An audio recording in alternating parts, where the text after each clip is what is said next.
Today, I'm going to share with you 6 helpful tips on how to start seeds indoors.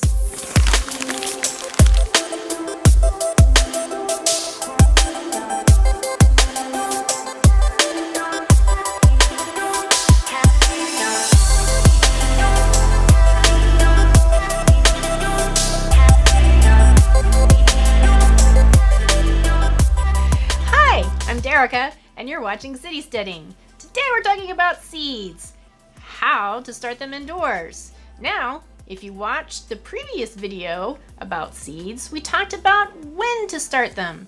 So if you have questions about that, see this video right here. So as you can see, I have a bunch of stuff on the table. There's reasons for this. There's reasons for this. This is my seed collection. This packet right here going somewhere special.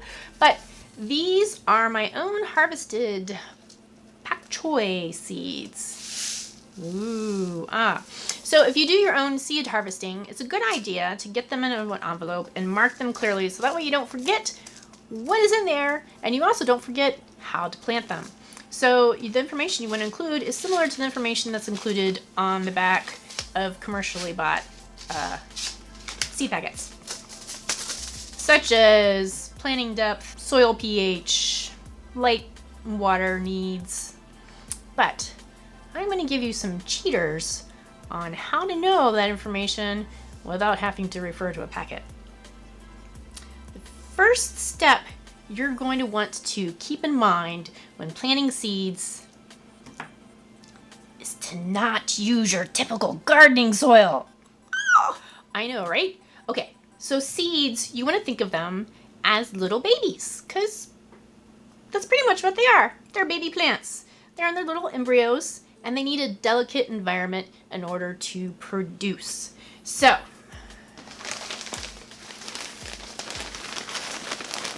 we got this. You don't have to get this, but we did.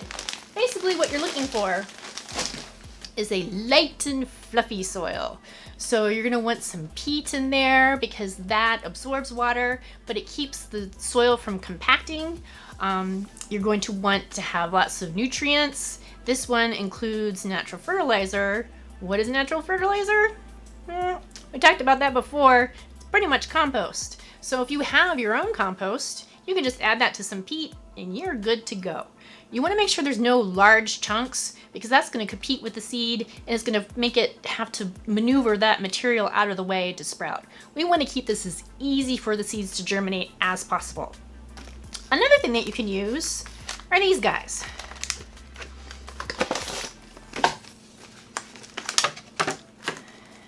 These are called peat pellets, and basically they're compacted peat in a little pellet.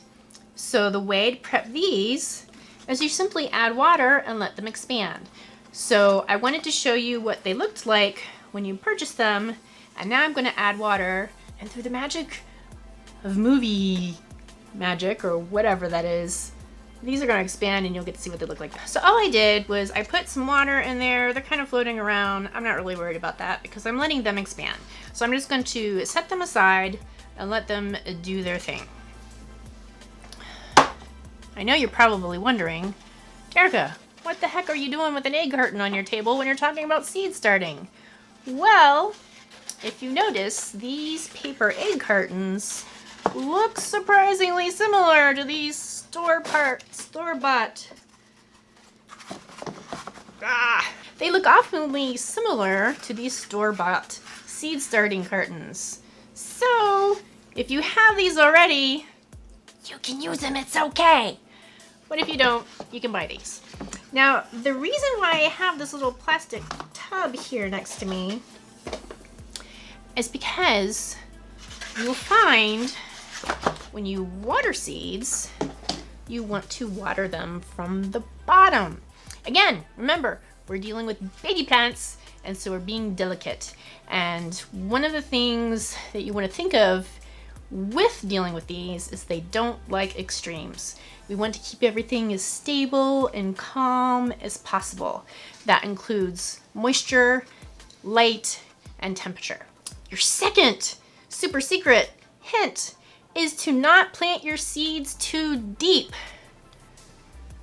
What is too deep? That's a good question. Lots of the packets are going to tell you right in the back, plant this amount deep. But a good rule of thumb is you want to plant them twice as deep as the seeds are wide. So you know squash seeds are kind of large. So they're going to go down deeper than lettuce seeds, which are really tiny. You can use tweezers. I have a set of tweezers that I use just for planting because it makes my life so much simpler. Or those little tiny seeds, you can simply sprinkle on the top of your pots that you've already prepared. And then if you feel the necessary, you can sprinkle a little dirt on top of them. It really doesn't take much. I have been known to not be sure if my self-harvested seeds were viable and just throw them in the garden. They're viable. So we have a really large crop of mustard plants right now. Okay, so now we're back to these guys. Look, I told you they were going to pop up, didn't I? And they did. So I'm going to put them back in their little divots here so that they sit nice and straight. And if you can see there are some colorations in the soil. Some of these are nice and dark, yet this one is still light colored. That means it still needs more water to be completely moist. So I'm going to add a little bit more water to this container, and I'm going to remember those colorations because that's going to help me regulate the moisture once I get seeds in here. All right, so I'm letting those soak some more. Now, if you've watched the garlic video, you'll know garlics don't need to be seed started unless you start from seed, which I've never bothered. I just get garlic cloves and start them this way. If you want the full scoop on how to grow garlic, there you go. Also, pepper seeds, I create my own little mini greenhouse, which is kind of what we're going to do with this once we get to this stage. This, some of you may recognize as a fast food takeout tray. Here, it's a pepper seed starter. So basically, I'm creating a mini greenhouse by putting a piece of paper towel that I dampen in the bottom of this tray. And then I'm placing my hot pepper seeds right on top there. And then I put the lid on, and that creates a moisture pocket so they don't dry out. This is really helpful. I just put these in there yesterday, so they're not sprouting, but I do see, looking closely, you can see the germ in the seed is getting active. So I expect these to sprout pretty soon. But if you watch my pepper video, you will know that I gave you that hint for the spicy peppers, and these I think are round 2 of our jalapenos, that they will sprout better for you if you do this little helper trick. Now we're on to helpful hint number 3. Label! You can buy these labels. If you don't want to, you can take any plastic container and cut it into strips and write on it with a Sharpie, and you just want to stick it in whatever pot you're using, so that way you know what's in there. There's a surprisingly large amount of seeds that look just like any other seed when they're first sprouting.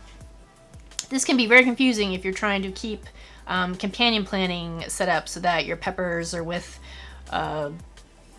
tomatoes and marigolds and whatnot. You want to know what you're planting. So labeling is really going to help you in the long run. Number 4, we talked about a little bit, and that was improper watering. You don't want to drown your seeds. They don't like that. You want to keep the moisture level as stable as possible. That's why these little peat pellets and using a smaller container like this or this in a tray of some sort is really going to help you keep that moisture level even.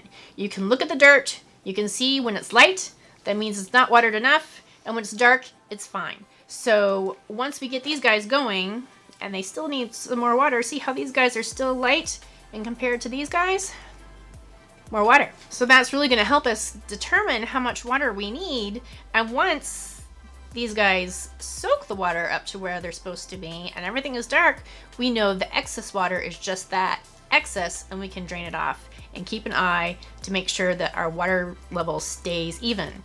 Another thing that's going to help us with keeping the moisture level even in this particular scenario is that it comes with its own little lid.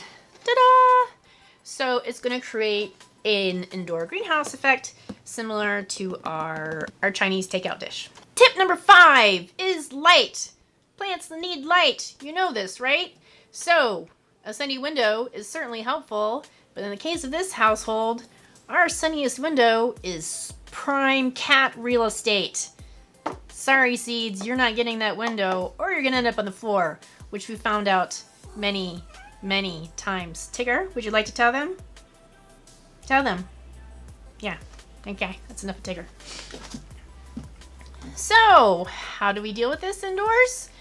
1 word. Nope. 2 words. Grow lights. Yeah, it's a thing. Sure, your neighbors may wonder, what's that weird pinkish purplish light coming from your room of choice? It's okay. They need their nutrients, and they get a lot of them from the light. The best way to figure out what kind of grow light you want is by going to a plant store or doing some research online. We'll put some links in the description below, as we always do, to our favorite grow lights, and you can decide from there. But you want that light to be close to your plants, but not too close that it's going to burn them, and you want that light to be on 16 to 12 hours each day. A timer is going to be your friend, so you don't have to mess with it, but the choice is yours. Hint number 6, which is probably the most important hint I can give you, is don't give up. That's right. Just like anything else we share with you on City Steading, this is not an exact science. Yes, you may feel like you're in your own little biology class, but seeds, they don't know the rules, just like any other organism. They're going to do what they do, or they're not. And it's okay. It's not your fault. You didn't do anything wrong. Make sure they get their water, make sure they have good soil, and make sure they have their light. Other than that, it's up to nature to do its work.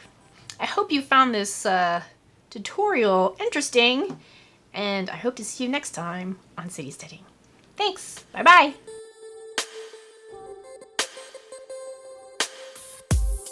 This is how to start seeds indoors. Okay. Go for it. Go away, girl. Actually, before you start, hold on. Because that might choke. We're momentarily pausing so Brian gets some whiskey. Hey, Because we have priorities. filming is hard work. Alright, you're clear. Alright, get down. Tiggs, Go to see Daddy. He needs you. come here. And now, City Steading, an interpretive dance. Hi, I'm Jerica, and you're watching City Steading, and I said my name weird. Durga.